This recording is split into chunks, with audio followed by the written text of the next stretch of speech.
Welcome to I dream.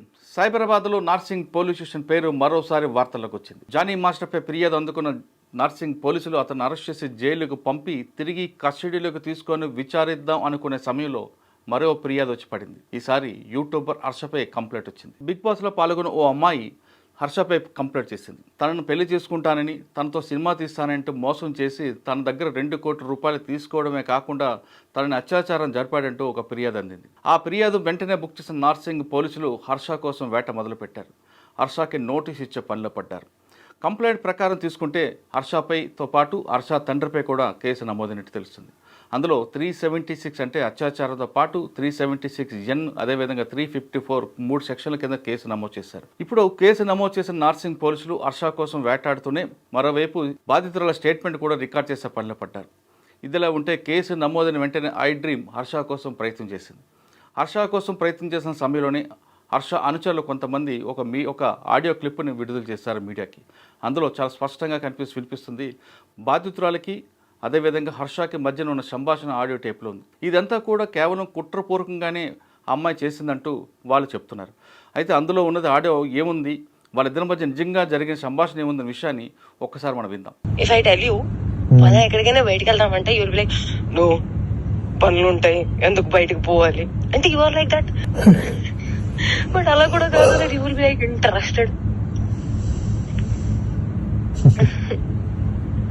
ఏం చేద్దామని అనుకుంటున్నావు జీవితం చెప్పు.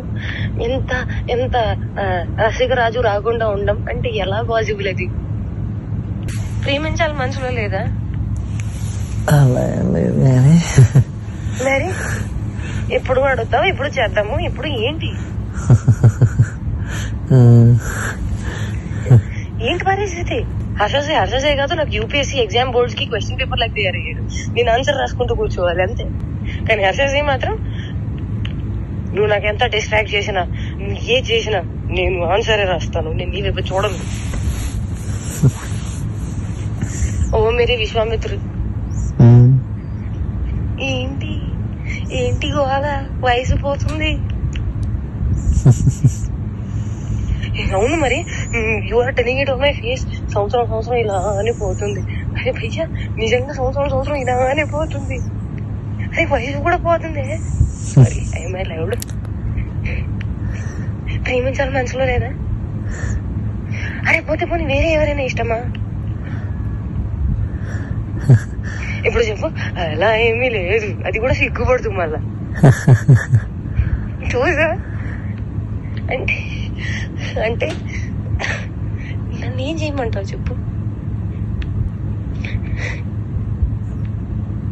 నువ్వేం చేయాల్సిన అవసరం లేదమ్మా, నువ్వు ఇప్పటిదాకా చేసింది చాలు.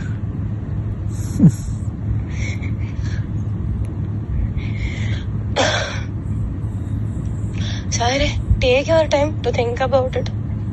నీకే లేనప్పుడు నేను ఎలా మాట్లాడుకోగలుగుతాను? మరి నేనే డెస్పరేట్ గా ఉన్నాను.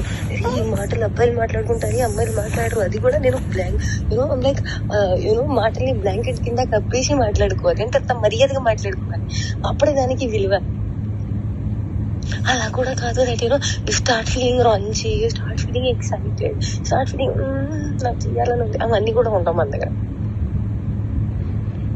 And you will be like I'm very boring person, very very boring person. అంటే అన్నిటికీ సమాధానం నేనే తీసుకొని నేనే చెప్పాలి. ఓకే నాకు అర్థమైపోవాలి. And I'm dealing with a very boring person. So that నాకు ఎక్స్పెక్టేషన్ ఉండకూడదు. దట్ అక్కడి నుంచి వస్తుంది, దానికి కౌగిలిస్తాను, నీకు దగ్గర తీసేసుకుంటాను, ముద్దు పెట్టేస్తాను, అవన్నీ ఏమి ఉండవు. నాకు తెలుసు.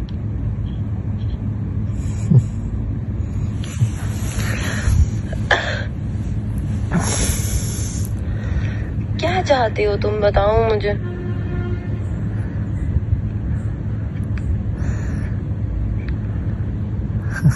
बताओ तुम्हारे मन में क्या चल रहा है, कुछ तो बोलो.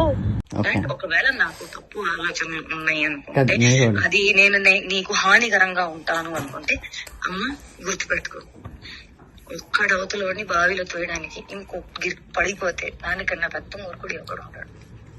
నేను ఆ మూర్ఖత్వం ఇప్పటికీ చెయ్యను, నాకు అవసరం లేదు. అండ్ నేను చెప్తున్నాను దట్ స్వార్థం, అవసరం, అవకాశం, కారణం ఇది అంతా ఏ విషయానికైతే మొదలవుతుందో, the world is round, the situation is round, everything will come in and there only.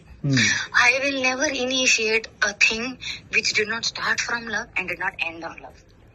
Which a mistake I made when you said you never had love, I had to stop there. I did not stop. There it ends, on no love only it ended.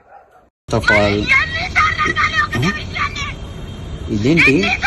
కాదు కాదు ఇదేంటి? నేను నీకు చెప్తుంది అర్థం కావట్లేదా?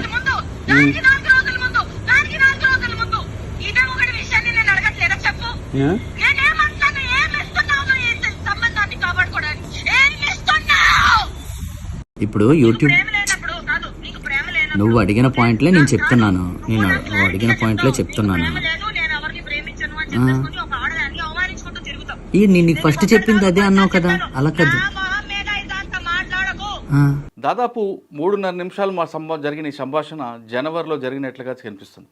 అయితే ఆ ఆడియోలో ఉన్నది బాధితురాల వాయిసా, లేదు కావాలని మ్యానిపులేట్ చేయడానికి వీళ్ళేమైనా కుట్ర పన్నారనే విషయం తెలియాలంటే ఖచ్చితంగా ఆడియో టేప్ని నార్సింగ్ పోలీసులు ఎఫ్ఎస్ఎల్ పంపాల్సిన అవసరం ఎంతైనా ఉంది. ఇప్పుడు ఇది చూస్తుంటే నార్సింగ్ పోలీసులకి ఉక్కిరి బిక్కిరయ్యే పని కనిపిస్తుంది. ఒకవైపు జానీ మాస్టర్ కేసు, మరోవైపు హర్ష కేసు. ఈ 2 సెలబ్రిటీ కేసులను దర్యాప్తు చేయడంలో నార్సింగ్ పోలీసులు ఉక్కిరి బిక్కిరి అవుతున్నారు.